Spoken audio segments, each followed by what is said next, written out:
Это актуальное интервью в студии Сергей Михедов. Здравствуйте. Сегодня День Республики.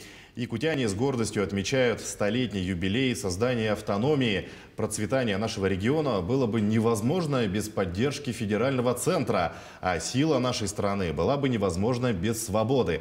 О том, почему спецоперация на территории Украины стала единственно правильным решением руководства страны. Гость студии Гаврил Чемаханов, общественный деятель по вопросам людей с инвалидностью.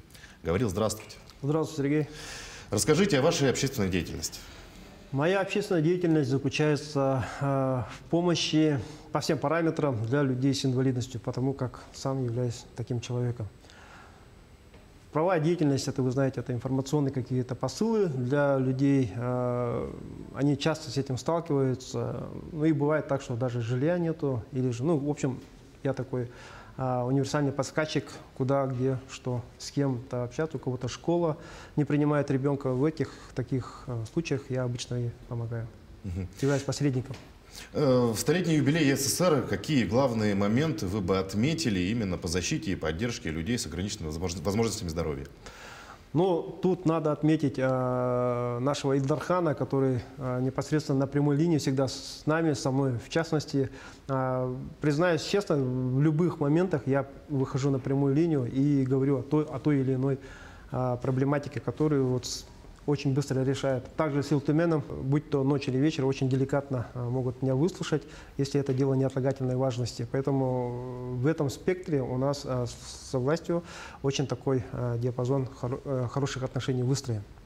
И к столетию нашей Якутии могу отметить, что наша общественная дружина, скажем так, идет впереди планеты всей. Почему так происходит? Ну, наверное, еще раз заметим, что это все-таки от власти идет такое общение с нами. Если бы этого не было, то, конечно, это было бы все закрыто. Сейчас я очень рад, что я являюсь тем общественником, который среди своей группы является флагманом, который помогает людям. И мы еще между тем учим наших остальных молодых ребят этому самому общественному движению. Почему якутяне поддерживают Владимира Путина и руководство нашей армии в проведении спецоперации на территории Украины? В основном я хочу сказать, что все сейчас очень охотно поддерживают нашего Владимира Владимировича Путина, его этот решительный шаг, который говорит о том, что действительно Россия уже сильная страна, и с нею надо считаться. Вот это самый главный приоритет, который я хочу донести до всех. Эта мысль должна быть у всех. Мы говорим сейчас о патриотизме, и, конечно же, патриотизм в лице Владимира Владимировича как никогда показывает всю мировую, скажем, игру. Понимаете, да, что подразумевает? Это экономические вопросы, это такое моделирование общего со стороны Запада и Европы, как они хотели бы нас, слабеньких, подмять под себя, но это, к сожалению, сейчас не получается у них, а у нас, слава богу, все идет только на высокий потенциал.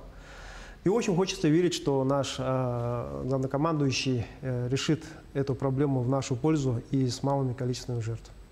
Это главное.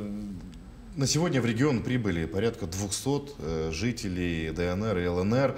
Может ли Якутия принять еще большее число беженцев? Как вы считаете? Да, думаю, сейчас как никогда мы объединяемся. Сейчас Россия, многонациональная страна, Якутия. Все спрашивают, как Якутия принимает ли она участие. Ну, потому что все знают, какие мы ребята тоже, да, с русскими. Сейчас очень можно наблюдать, как культура и духовность обретает новый какой-то смысл, который несет Россия. Действительно, она может быть спасителем в миру, так скажем, капитализма. Это будет очень какой-то такой глоток свежего воздуха. И действительно, мы должны сейчас все силы поддержки оказать для наших друзей с ДНР и ЛНР, чтобы они приехали и они почувствовали себя действительно у себя на родине. Россия – это вся наша, весь единый дом, наша страна, наш дом, поэтому мы должны, конечно же, встретить как своих друзей. Говорил на сегодня День Якутии, что бы вы пожелали якутяну в этот праздничный день? Дорогих якутян, сегодня я хочу поздравить с таким знаменательным днем. День очень большой, я очень горд, что я соприкоснулся с этой историей. 100 лет – это очень такой показатель того, что сейчас Якутия идет на подъем благодаря нашему народу, эффективность именно работы на высоком уровне. И мы не отстаем от планеты, от мира никоим образом. И думаю, что к какому-то еще другому юбилею, 150-200, сдвиги именно планетарного характера будут налицо. Ну, потому что мы уже везде, в кино, в театре, в спорте, уже везде. Поэтому думаю, что уже к 100-му, к другому юбилею мы будем уже, дай бог, как именно 3-миллионным, 4-миллионным. Да? Действительно, у Якутии большой потенциал. Да. Практически все отрасли идут на подъем. Гаврил, спасибо, что нашли время, пришли спасибо. к нам, ответили на наши вопросы. Поздравляем вас с юбилеем. Спасибо. Ну, я напомню, вы смотрели актуальное интервью. Оставайтесь на нашем канале.